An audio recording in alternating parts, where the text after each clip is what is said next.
Well, what a moment. After more than 9 months in space, the once stranded astronauts Butch, Wilmore and Suni Williams are tonight back on terra firma, the crew touching down off the coast of Florida as the world watched on.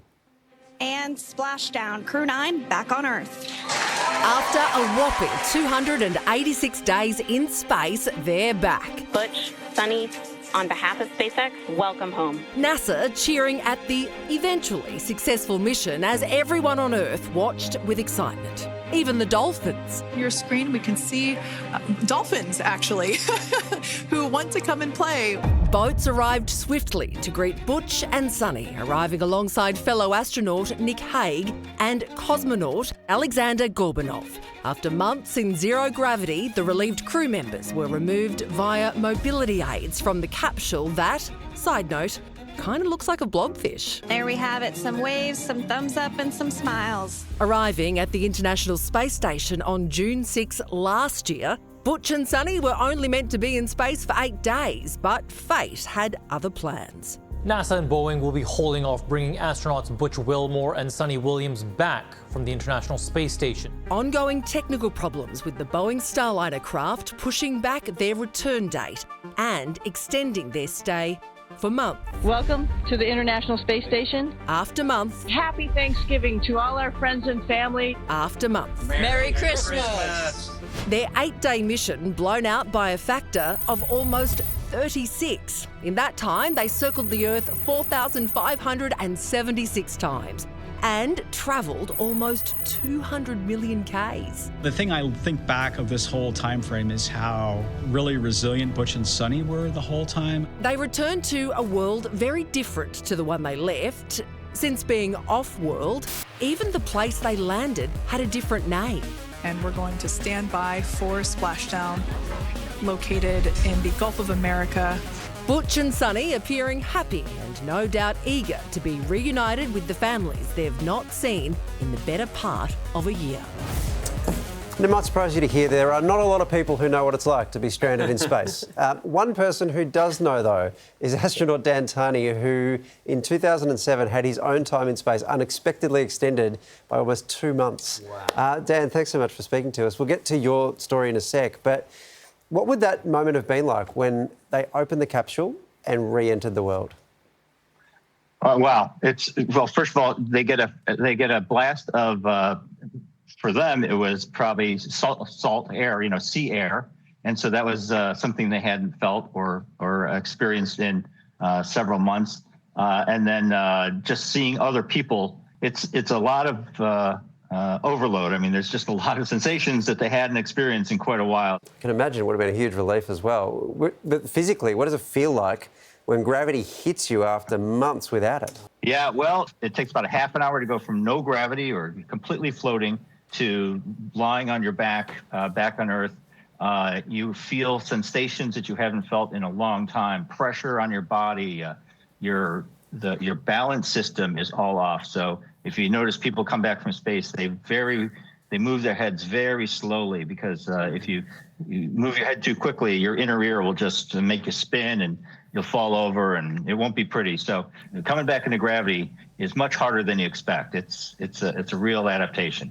We saw them carted off on stretchers. What effect does that extended stay in space actually have on your body? Are you losing muscle? Well, no. So my bet is that Suni and Butch and anybody that's up there for a long time actually gains muscle because we work out a lot in space. We exercise a couple hours a day. I'm really good friends with Suni, and she works out all the time here on Earth too. So maybe she didn't gain a lot of muscle, but she didn't. There was not much more than she could gain.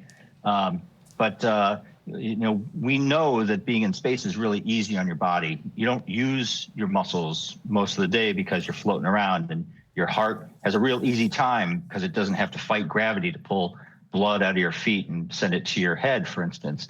And so since we want to come back to Earth, we do a lot of exercise, keep our muscles in shape, keep our heart in shape, and especially keep our bones in shape. So we do a couple of hours of exercise a day, and I came back from space much better shape than I launched, just because I had scheduled 2 hours of exercise scheduled every day. Do you at least get one video of you like loading up a bench press, being like 300 kilos, pretty easy, like that? You know, you can do push-ups, and then you can do one-handed push-ups, Hell yeah. and then since your feet are tied in, you do zero-handed push-ups. Oh my God!